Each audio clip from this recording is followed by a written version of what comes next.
હાલો friend, કેમ છો? બધા મજામાં? હું પણ મજામાં જ છું. બધાને મારા અંતરના જય સ્વામિનારાયણ. સ્વાગત છે એક નવા બ્લોગમાં. આજે આપણે બ્લોગિંગની શરૂઆત થઈ છે સાંજના, કેમ કે સવારે અમે લોકો ગયા હતા દવાખાને. મારે બતાવવાનું હતું, કેમ કે કાલે થોડીક વધારે મજા જેવું નહોતું, એટલે આજે સવારે અમે લોકો દવાખાને ગયા હતા. કિડની સ્પેશિયલ દવાખાનું છે અહીંયા, તો અહીંયા અમે લોકો બતાવી આવ્યા છે, રિપોર્ટ પણ કરાવી આવ્યા. તો અત્યારે તો સારું છે, દવાને માપી છે આપણને, તો એ રેગ્યુલરી લેશું અને અઠવાડિયા પછી પાછું બતાવશું આપણે, ત્યારે પાછા રિપોર્ટ કરાવશું. અત્યારે તો સોનોગ્રાફ આપણું કર્યું હતું, એટલે એમાં પણ એમ જ છે કે થોડો સાર છે કિડની પર, અને જે સાર છે એ થોડોક અડધે વચ્ચે અટકી ગયો છે, એના હિસાબે દુખાવો વધારે થાય છે. તો અત્યારે દવા આપણે આપી છે, એ આપણે દવા પીશું, તે ચાલુ છે અત્યારે તો દવા, બરાબર.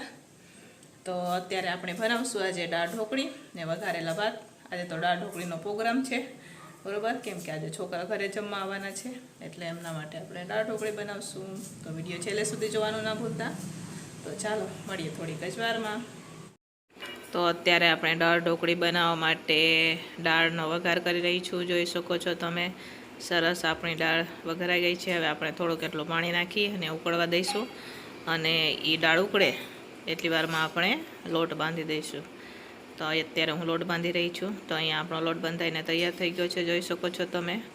તો હવે આપણે ઢોકળી બનાવી દઈશું. તો અહીંયા મારી ઢોકળી બની ગઈ છે, જોઈ શકો છો તમે. તો હવે આપણે દાળમાં નાખી દઈશું. તો અહીંયા આપણી સરસ દાળ ઢોકળી ઉકળી રહી છે. તો આપણી દાળ ઢોકળી બનીને તૈયાર પણ થઈ ગઈ છે, જોઈ શકો છો તમે. સરસ આપણી દાળ ઢોકળી બની ગઈ છે.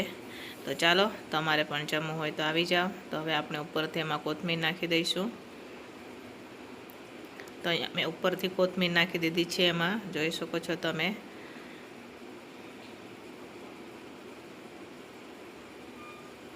તો આપણી દાળ ઢોકળી બનીને તૈયાર થઈ ગઈ છે, મસ્ત મજાની. અને અહીંયા અમારે છોકરાઓ જમવા આવી ગયા છે, જોઈ શકો છો તમે. આજે તો દાળ ઢોકળીની પાર્ટી છે, હો ભાઈ, પ્રોગ્રામ છે દાળ ઢોકળીનો. તો જો હસી મજાક મસ્તી કરતાં કરતાં છોકરા જમી રહ્યા છે. તો ચાલો, તમારે પણ જમવું હોય તો આવી જાઓ.